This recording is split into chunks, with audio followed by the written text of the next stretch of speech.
This truth will destroy the character you have created. And I know those words sound dangerous. They are, because the truth has always been the most dangerous thing in existence. It does not come to comfort you. It comes to burn what is false. You have spent your whole life building an image of yourself, sculpting it carefully, defending it fiercely. You call it me, myself, my story. But this you is only a costume stitched together by fear, by desire, by the opinions of others. You are living as a fiction that has learned to breathe. You feed it with thoughts. You decorate it with experiences. You keep it alive with your constant effort to be somebody. From childhood, you were told who you are: a name, a nationality, a religion, a gender. Slowly, you began to act according to the expectations of others. You performed so well that even you forgot it was a performance. The mask became the face. The lie became your truth. But what if I tell you that everything you believe about yourself is borrowed? That nothing in your personality is truly yours? You have collected fragments from the world and called them a soul. You are like a mirror reflecting other mirrors, and in that infinite reflection there is no real image and only repetition, only echo. And then, one day you hear the whisper of truth. It doesn't shout, it simply shines. And in its light, the mask begins to tremble. The character you have created cannot survive even a single moment of real seeing. That's why the truth feels like death. Not because it kills you, but because it kills what you are not. Look carefully at the life you are living. Every smile, every gesture, every opinion. Can you see how rehearsed it is? You are constantly adjusting yourself to be accepted, to be loved, to be recognized. You are living in fear of disappearing. But tell me, how can the real ever disappear? Only the false needs recognition. Only the false is afraid of being forgotten. The truth I speak of is not an idea, not a philosophy. It is not something to learn. It is an explosion that happens when you finally stop pretending. The moment you drop the performance, a strange silence arises within you. In that silence, something ancient awakens, something that has never played any role. That is your reality. That is your being. But the mind is terrified of that silence. The mind only knows noise, ambition, comparison, identity. It cannot exist without the story of I. The mind will fight for survival. It will resist the truth. It will say, without my character, who will I be? And that fear keeps you imprisoned. You keep polishing your chains, calling them freedom. You keep decorating your cage, calling it home. The character you have created is not evil. It was necessary. It helped you survive in a world of masks. But survival is not living. Survival is mechanical. The real life begins only when you dare to die to the image of yourself. And that death is the most beautiful birth there is. You lose what you are not, and you discover what you have always been. I am not here to improve your character. I am here to expose its unreality. You cannot polish a shadow. You cannot perfect an illusion. The very effort to become better is still the same old dream, the dream of being someone. But truth does not need improvement. Truth simply is.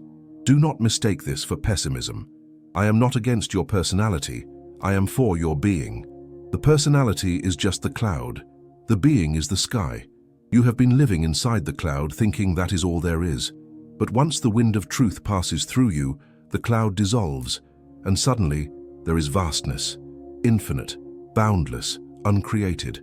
You ask, if I drop my character, what will remain? I tell you, everything real, all that you have been seeking through your masks, love, peace, freedom, it was hidden beneath them all along, but the price is high. You must let go of everything false. You must be willing to be nothing. And that is the hardest thing for the ego to accept, to be nothing. Because the ego survives only through resistance, through struggle, through becoming. It cannot just be. It needs a purpose, a goal, a script.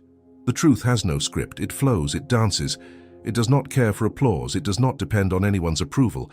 That is why it is so terrifying to the character you have built, because it cannot control it. Listen to me. There is a space within you that has never played any role. It is not Hindu, not Christian, not man, not woman. It is not rich or poor. It is not young or old. It has no name. It is pure awareness. You have been wearing costumes for so long that you forgot the nakedness of your own soul.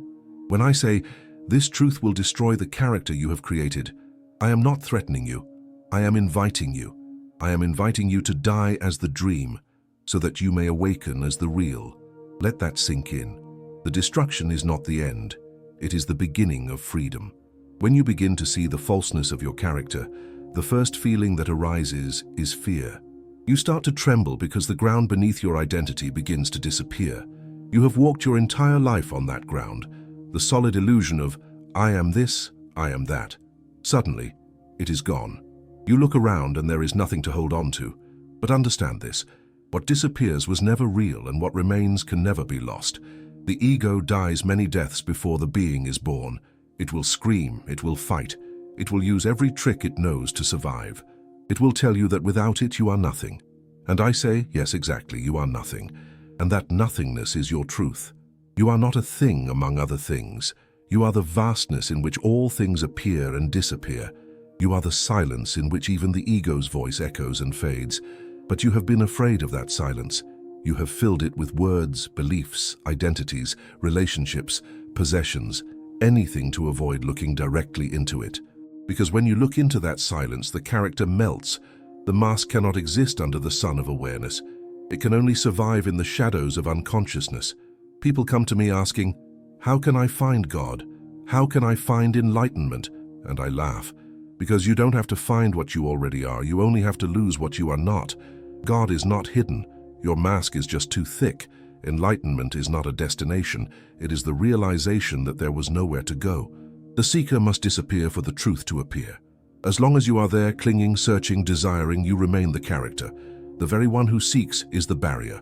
The truth cannot be achieved. It can only be revealed. It is like the sun. It is always shining, but your curtains are closed. Open them and suddenly there is light. You see, the ego loves movement. It loves goals, progress, achievement, because these keep it alive. It cannot exist in stillness. The moment you stop becoming, the ego dies. That is why meditation is so threatening to the mind. Meditation is not a practice, it is death. It is the art of dying consciously. It is not about improving yourself. It is about disappearing into the ocean of existence. Have you noticed how hard you try to be consistent? You want your story to make sense. You want people to understand you. You want to recognize yourself. That is the disease, the addiction to continuity. But life has no continuity. Every moment is new, fresh, discontinuous. Only death is continuous. Only a corpse remains the same. To be alive means to be constantly dying to the past, every single moment. The character you have created resists change because it depends on memory.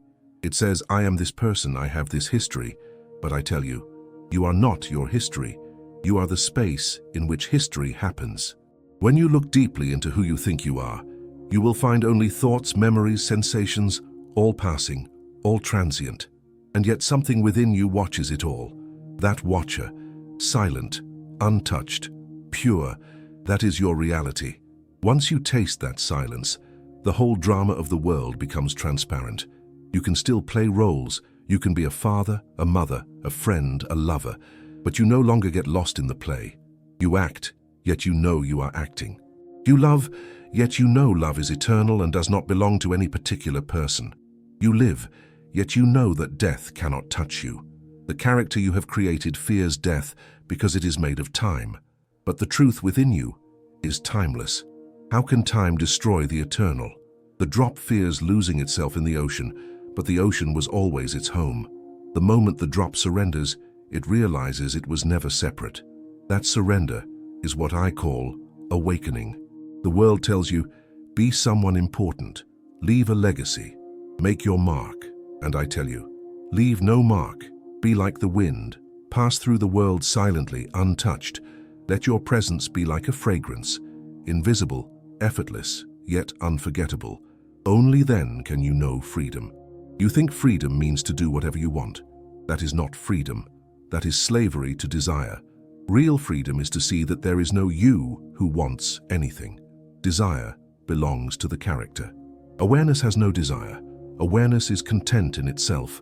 It is bliss without reason, peace without condition. So yes, this truth will destroy the character you have created, but it will not leave you empty. It will fill you with life for the first time. When the false dies, the real begins to breathe. You will laugh perhaps for the first time, not because something is funny, but because existence itself is absurdly beautiful. I am not teaching you to become spiritual. I am teaching you to be real. Spirituality has become another mask, a polished version of the same lie. People meditate to be more successful, to be calmer, to be good. But the real meditation is not a means to anything. It is the end of the seeker. When you truly sit in silence, there is no one left to meditate. Only being remains. In that being, everything you were chasing starts to blossom naturally. Peace, joy, compassion. These are not achievements. They are fragrances of awareness. They are what you have always been, hidden beneath the noise of your own imagination. Let the truth dismantle your character piece by piece. Do not resist it. Each illusion that falls is a gate opening. Each fear that dissolves reveals the infinite sky within. You have not come to improve yourself.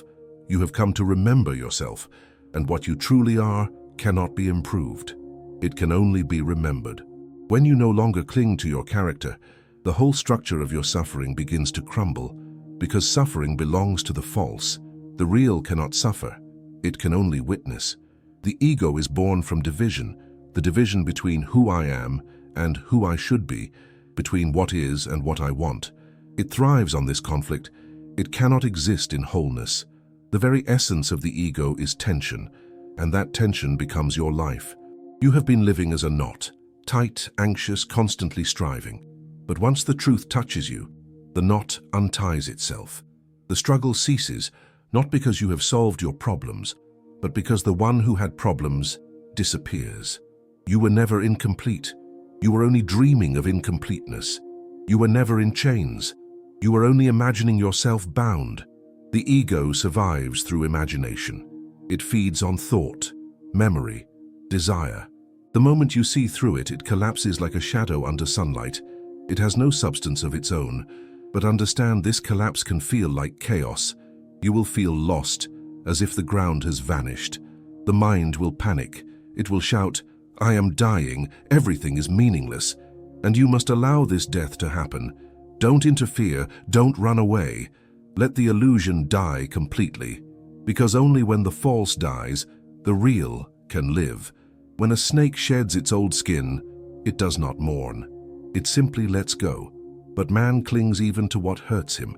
You cling to pain because even pain gives you identity. You say, "I am the victim. I am the wounded one. I am the betrayed." And these identities become your home. You live in your wounds, decorate them, protect them, show them proudly to others and call it life. Drop it all. You are not the wound. You are the awareness of it. The wound is in the body, in the mind, in the memory, but you are beyond all three. Once you know that, healing happens naturally. The awareness does not heal. It reveals that there was never anything to heal. Only misunderstanding existed. The most beautiful discovery is that you were never broken. You only believed you were. You have been chasing wholeness, not realizing that you are wholeness itself, pretending to be lost. That pretense is the game of the character. The ego loves drama. It needs a story. It wants to be the hero or the victim, the sinner or the saint. Anything as long as it can exist. But truth is storyless. It has no climax, no beginning, no end. It is eternal presence. To live in truth means to live without script. You respond to life moment by moment, not from memory, not from fear, but from awareness. The false acts according to patterns. The real acts from clarity. The ego reacts. Awareness responds. The difference is immense. Reaction is mechanical, predictable. Response is alive, creative. In awareness, life becomes a dance. Spontaneous, free, unrepeatable. When you are aware, you no longer seek meaning. Meaning was a need of the ego, because the ego was afraid of emptiness. It wanted a purpose to justify its existence. But when you awaken, emptiness itself becomes divine. You realize that there is no need for meaning. Existence is its own meaning. A flower does not bloom for a purpose. The river does not flow to reach somewhere. They simply express their nature. You too can live like that, without purpose yet full of significance. I am not saying to abandon your life, your work, your relationships. No, I am saying stop living through the character. Do whatever life calls you to do, but do it with awareness. Let your actions come from being, not from the mask. The mask wants results. Being enjoys the doing itself. The mask seeks approval. Being is its own reward.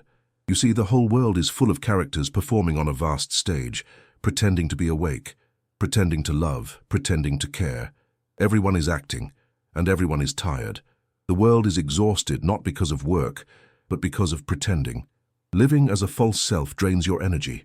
It is like carrying a corpse on your shoulders, calling it myself.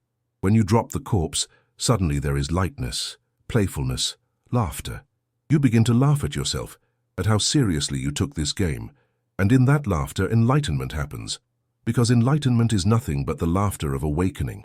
The moment you see the absurdity of your seriousness, something opens. You are no longer the character, you are the witness of the play. But remember, the ego can even imitate this. It can say, "Look, now I am the witness," and immediately it becomes another role. The ego can wear any mask, even the mask of awareness. That's why awakening requires total sincerity. You cannot fool existence. You can fool the world, but not the silence within you. The silence knows. It sees through every disguise. Truth does not ask for belief. It asks for courage. Courage to see. Courage to be naked. Courage to drop everything that you are not. You don't need to add anything to yourself. You need to subtract. Each illusion you remove brings you closer to the center. And when nothing remains to remove, when you are empty, you find yourself full of light, full of love, full of life. This is the paradox of existence. When you are nothing, you are everything. When you stop being someone, you become the whole. That is the destruction I am talking about. The sacred destruction. Not the destruction of life, but the destruction of illusion. Only then can the fragrance of truth fill your being. So if you feel the ground shaking beneath your feet, rejoice. The earthquake is the beginning of freedom. The character is collapsing and something vast is awakening. Trust it, let it happen, because this truth will not only destroy the character you have created, it will reveal the being you have always been. The moment you begin to live without the mask, something extraordinary happens. The world that once seemed solid starts to appear transparent. You realize that everyone is wearing a costume, that every smile hides a trembling, that every certainty is a defense against truth. You begin to see through people, through their pretenses, their ambitions, their spiritual costumes. And yet, instead of judging, compassion arises, because now you understand. You see the same illusion that once blinded you. The greatest compassion comes from awakening. Because when you are free from your own character, you can finally see that everyone else is trapped in theirs. You cannot hate them. You cannot even blame them. You only feel love, a love without possession, without demand, without direction. It is like fragrance released from a flower. It does not choose where to go, it simply exists. But to reach this point, you must be willing to stand alone. The world does not celebrate those who drop their characters. Society depends on the mask. It worships the role, it fears the real, because the real cannot be controlled. The real cannot be predicted. A man who is real is a danger to the collective dream. He cannot be manipulated by fear, by guilt, by ambition. He becomes a mirror that reflects everyone's falsehood, and the world has always crucified its mirrors. If you truly want to awaken, prepare to be misunderstood. The world will call you strange, irresponsible, even insane. But that madness is divine. It is the madness of one who no longer belongs to the game. You will live among people, but you will not be one of them. You will move through the world, but the world will not move through you. You will act, yet remain untouched. This is what I mean when I say freedom. Freedom is not the ability to do whatever you want. That is still the language of the ego. Freedom is to be utterly yourself, even if that self has no definition. It is to move without resistance, to speak without fear, to love without possession. Freedom is not rebellion, it is transcendence. It is to go beyond both obedience and disobedience. It is to live from the center of awareness, not from the surface of personality. The character always lives on the surface. It reacts to everything, praise or insult, success or failure. One moment it feels powerful, the next it feels worthless. Its life is a pendulum swinging between extremes. But the being lives in the center, silent, stable, unmoved. When you are rooted in being, the waves of life may rise and fall, but the depth of the ocean remains calm. This is the beauty of awakening. Nothing changes, yet everything changes. You still wake up in the same bed, you still see the same people, you still face the same world, but now something inside is utterly still. You are no longer the actor in the play. You are the awareness watching the play unfold. You no longer chase meaning. You are meaning. The mind will sometimes try to return, whispering, "Maybe I lost something. Maybe I should go back." But the moment you look back, you will see there is nothing to return to. The house you once called myself is gone, just ashes in the wind. And that realization brings an indescribable lightness. You walk without footprints. You live without effort. People will ask you for advice. They will want to know your secret, but you will have none. The truth cannot be taught. It can only be seen. You can only point, and even that pointing is dangerous because the mind will turn it into another philosophy. That's why all words of truth are misunderstood. The mind converts them into something it can handle, something safe, something that doesn't threaten its structure. Remember, the truth is never safe. It is a fire that consumes the false. And yet it is the only thing worth having, because it is the only thing that cannot be taken away. Everything else, name, fame, relationships, beliefs, can vanish in a single moment, but the awareness that witnesses it all remains untouched. Do not expect the path of truth to be comfortable. Comfort belongs to sleep. The awakening is a storm, a fire, a dismantling. But once the storm has passed, the air is clear, the sky is vast, and for the first time you can breathe freely. The prison door was always open. You were simply too afraid to walk out. Drop the fear, step into the unknown. The unknown is not your enemy, it is your home. You came from it, and to it you shall return. Everything in existence moves in that rhythm, appearing, disappearing, appearing again. Why should you be any different? You are part of the same cosmic dance. When you stop clinging, you become one with the dance. Life moves through you effortlessly. You no longer say, "I am living." You realize that life is living you. You are no longer the doer, you are the witness. And yet, paradoxically, your actions become more alive, more graceful, more loving, because now they are not born of effort, but of flow. The character you once protected so fiercely will look small, almost childish. You will smile at it with tenderness, as one smiles at an old photograph. There will be no regret, no pride, only understanding. You will know that everything that happened was necessary.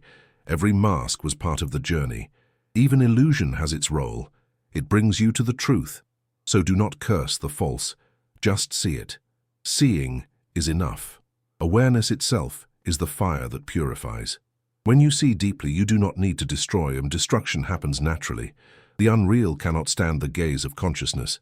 Let this truth destroy the character you have created, yes, but let it do so with love, with grace. The destruction is not violence, it is cleansing. It is the final act of compassion existence performs for you. And when the mask finally falls, when the performance ends, you will look around and realize the whole stage has disappeared. There is no actor, no audience, no play, only silence. And in that silence, existence whispers, "Welcome home." When everything false within you has burned away, what remains is not something you can describe. It is silence.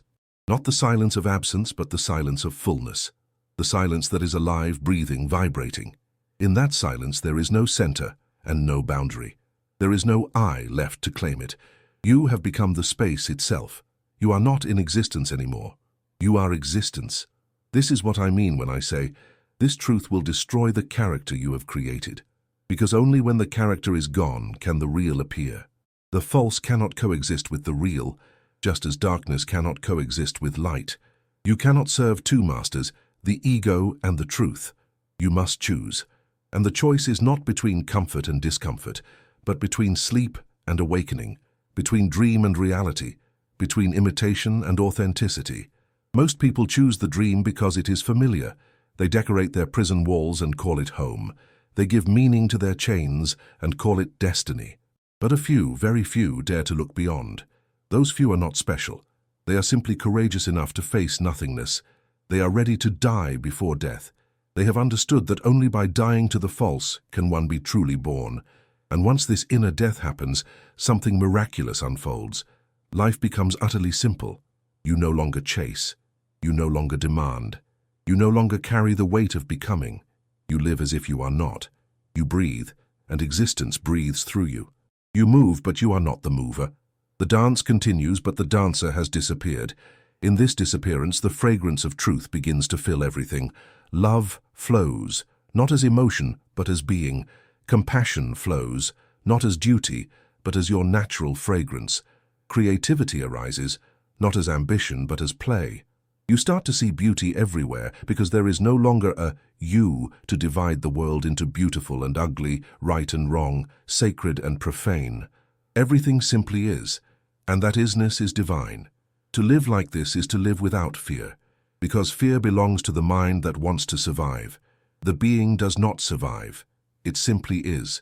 Fear is born from attachment to the temporary. Once you realize you are the eternal, fear evaporates like dew under the morning sun. Even death loses its meaning. You look at death and smile because you have died already. How can death frighten the one who has seen through life and death alike? When you live from this state, you are in the world, but not of it. You eat, you sleep, you love, you work, but everything is done from the space of presence. You become like a hollow bamboo, and existence plays its music through you. The melody is not yours, yet it passes through you so beautifully that even the gods listen in silence. And sometimes in deep moments of awareness, you will find yourself laughing for no reason, because you will see how much effort you wasted trying to be someone. You will laugh at the seriousness, the competition, the endless race toward illusions. You will laugh not out of mockery but out of deep compassion, because now you understand. Nobody has ever been separate. Nobody has ever been lost. We have only been dreaming. The character was never real. Only the dreamer was. And that dreamer, when awakened, becomes the awakened one. Buddha, Christ, Krishna, Lao Tzu. They are not persons. They are states of consciousness. You too are capable of that same flowering. Not in the future, not through practice, not by following, but right now in this very moment. Look within. Drop every name. Drop every story. Drop every idea of who you are or who you should be. Drop the weight of the past and the anxiety of the future. Just sit silently and see what remains. That which remains when everything else has been dropped, that is you. Not the you of the world, but the eternal witness. And from that space, live, speak, love, act. Let the truth express itself through your form, knowing it is not your truth. It is existence itself speaking. You are only the flute. The song is cosmic. When this understanding becomes total, the distinction between you and existence disappears. You no longer say, I am alive.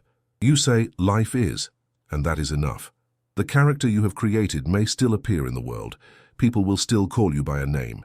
You may still play certain roles. But deep down, you know none of it is you. It is all part of the play. You play, but you no longer get lost in it. You love, but you no longer cling. You succeed, but you no longer celebrate. You fail, but you no longer mourn. The pendulum stops swinging. You are in the center, still radiant, vast. That center is what all religions have been pointing to, though they gave it different names. God, truth, nirvana, enlightenment. But the name is irrelevant. The experience is one, and it is waiting for you right now, beneath the rubble of your own invention. So let the destruction happen. Let the fire of awareness burn through every false identity. Do not be afraid of losing, because what you will lose was never real. You will not become poor. You will discover that you were never lacking. You will not become empty. You will discover that your emptiness is fullness itself. And when the final mask drops, when the final illusion dissolves, there will be a great silence. And in that silence, a great laughter. The laughter of existence, laughing through you, because the whole game was just a play. The divine pretending to be human so that it could taste awakening once again. Now you know. The truth has destroyed the character you created and revealed the eternity you have always been. If this truth resonates within you, let it move in silence. Sit with it. Let it dissolve the walls you've built. And if the words have touched something deep inside you, share your presence with others not through preaching but through being. The world doesn't need more teachers. It needs more awakened hearts. Be one.